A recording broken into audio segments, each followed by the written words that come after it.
Hello class seventh, कैसे हैं आप सब। आज की इस वीडियो में हम देखेंगे क्लास सेवन्थ हमारा पर्यावरण का चैप्टर नंबर 8 और चैप्टर का नेम आप देखो, मानव पर्यावरण अन्योन्य क्रिया उष्णकटिबंधीय एवं उपोष्ण प्रदेश। ठीक है, तो इस वीडियो में हम इस चैप्टर के क्वेश्चन आंसर्स को सॉल्व करेंगे। और देखो, आपने चैप्टर पढ़ लिया है तो बहुत अच्छी बात है, आपको काफ़ी अच्छी तरह से क्वेश्चन आंसर समझ में आएंगे। ठीक है, और नहीं भी पढ़ा है तो मैं काफ़ी अच्छी तरह से यहाँ पर आपको क्वेश्चन आंसर्स को समझाने की कोशिश करूँगा। ठीक है, तो स्टार्ट करते हैं। आप अपनी कॉपी और पेन उठाओ और चलो मेरे साथ क्वेश्चन आंसर्स को सॉल्व करने। तो देखो स्टूडेंट्स, यहाँ पर आपके पास इस चैप्टर के अंदर सबसे पहला प्रश्न आता है प्रश्न अभ्यास पाठ्य पुस्तक से के अंतर्गत। प्रश्न 1 है, देखो निम्न प्रश्नों के उत्तर दीजिए, जिसमें कि क है आपका उपमहाद्वीप के नाम बताएं जो यहाँ पर आप देखो अमेजन, ठीक है, यानी कि अमेजोन बेसिन में स्थित है। तो इसका नाम आप लिखोगे दक्षिणी अमेरिका महाद्वीप। ठीक है, और ये जो प्रश्न है ये आपको अच्छी तरह से याद कर लेने, क्योंकि ऐसा इसमें कुछ है नहीं जो मैं आपको समझा पाऊँ। ठीक है, ये तो आपको नॉर्मल याद करना पड़ेगा। आगे देखो, अमेजन बेसिन, ठीक है, तो यहाँ पर अमेजन हिंदी में लिखते हैं, बाकी इंग्लिश में आपको पता है अमेजोन कहते हैं। ठीक है, तो अमेजन बेसिन जो है कि लोग कौन सी फसल उपजाते हैं, ठीक है, यानी कि उगाते हैं, एक तरह से आप समझ सकते हैं।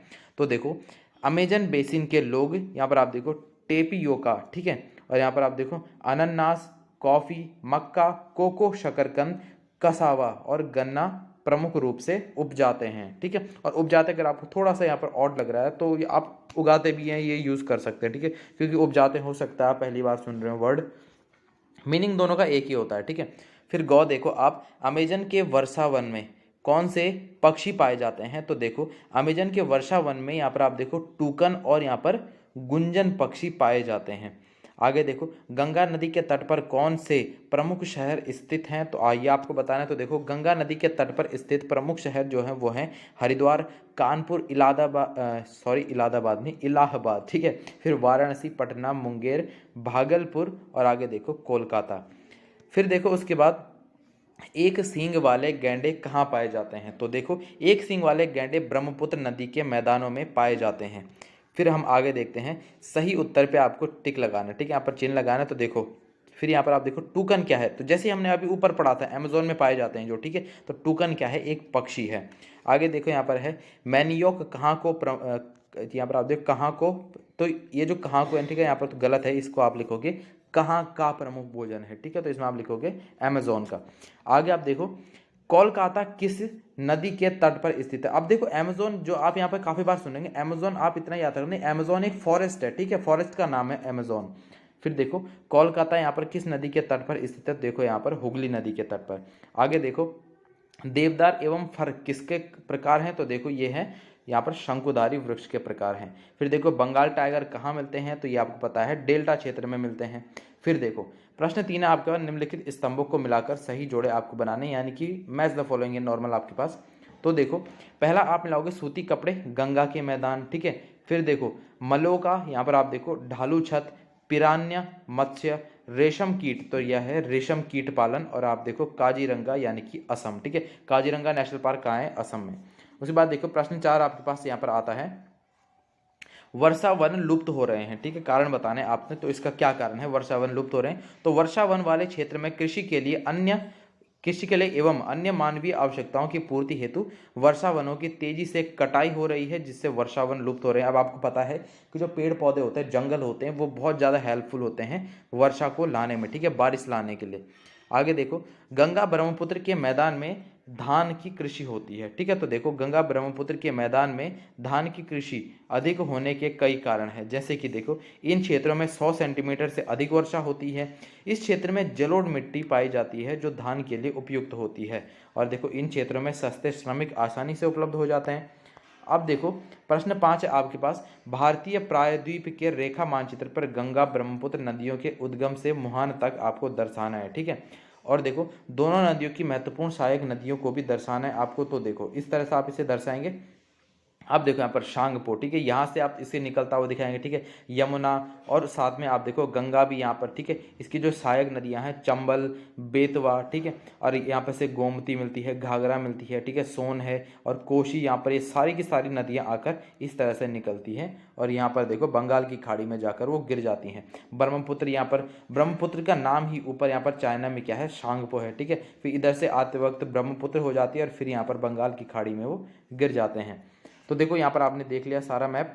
उसके बाद देखो अगले प्रश्न में भी आपको यहाँ पर मैप का एक कार्य दिया है। दक्षिण अमेरिका के राजनीतिक मानचित्र पर भूमध्य रेखा खींचे और भूमध्य रेखा पर स्थित देशों का नाम आपको लिखना है। ठीक है, तो देखो कोलंबिया, इक्वाडोर और यहाँ पर ब्राज़ील। ठीक है, इस तरह से आपको इन नियमों को लिख लेना है। उसके बाद देखो प्रश्न 6 है आपके पास यहाँ पर, आओ खेले में देखो एक दीवार पर भारत के आकर्षक स्थानों के चित्र को दर्शाएं। ठीक है, आप क्या करना, अब ये तो नॉर्मल है आपके लिए, आप कर सकते हैं। ठीक है, एक्टिविटी है कि एक दीवार पर आप क्या करना है, भारत के जो आकर्षक स्थान है, जो मतलब आकर्षक, अब किसी के लिए कोई भी स्थान आकर्षक हो सकता है। ठीक है, अब आपके लिए हो सकता है ताजमहल आकर्षक हो, कोई बंदा अगर आगरा में ही रहता है, ठीक है, और वो ताजमहल के आसपास में है, तो उसके लिए हो सकता है ताजमहल इतना आकर्षक ना हो। ठीक है, जो आपको अट्रैक्ट करती है जो चीज़, ठीक है, तो वो किसी के लिए कुछ भी हो सकती है। जैसे कि देखो पर्वतीय भूदृश्य, समुद्री तटों, वन्य जीव स्थलों तथा ऐतिहासिक महत्व के स्थानों को दर्शाने के लिए आप अपनी कक्षा को विभिन्न समूह में विभाजित कर सकते हैं। तो ये तो एक तरह से आपके लिए एक्टिविटी दी है यहाँ पर। फिर देखो प्रश्न 7 है, देखो निम्नलिखित सामग्री एकत्रित करें और प्रक्रम के समय देखें कि किस प्रकार के पेड़ों का विनाश मृदा को प्रभावित करता है। तो सामग्री उसके लिए क्या होगी, आपके 3 छोटे गमले या डिब्बे आपको लेने हैं। ठीक है, शीतल पेय के टीन के डब्बे आप ले सकते हैं एग्जाम्पल के लिए आपके पास।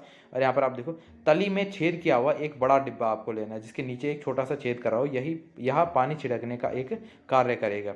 फिर 12 सिक्के या बोतल के ढक्कन लेने हैं आपको, और चौथा आपको मिट्टी लेनी है। अब इससे आपको एक्टिविटी किस तरह से करनी है, तो देखो इतना बड़ा है यहाँ पर, आप एक बार क्या करो, वीडियो को पॉज करके खुद इसे समझने की कोशिश करो, फिर मैं आपको बताता हूँ।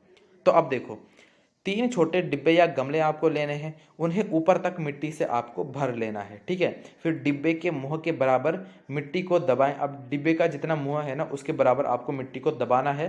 और अब क्या करना है, प्रत्येक डिब्बे की मिट्टी पर 4 सिक्के या बोतल के ढक्कन रख दें।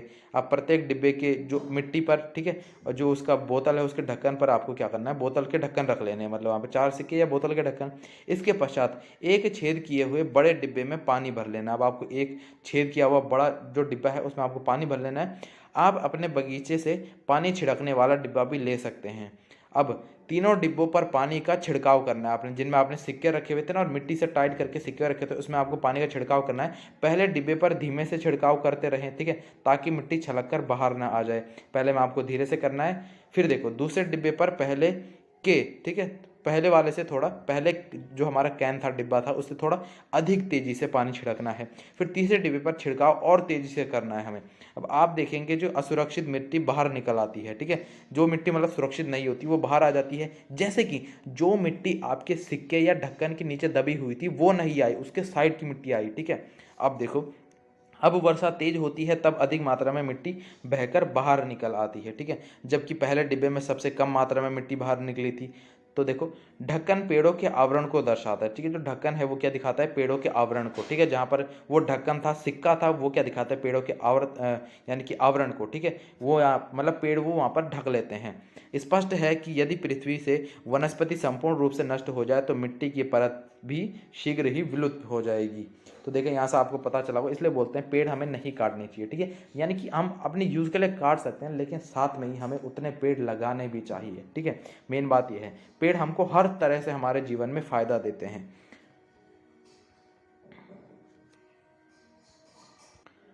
तो क्लास 7 यहाँ पर आपके इस चैप्टर के भी सारे क्वेश्चन आंसर्स कंप्लीट हो जाते हैं और आप क्लास 7 अदर सब्जेक्ट के क्वेश्चन आंसर वीडियोस भी मॉडर्न मास्टर जी के चैनल पर देख सकते हैं। मैंने सभी पे वीडियो बना रखी है।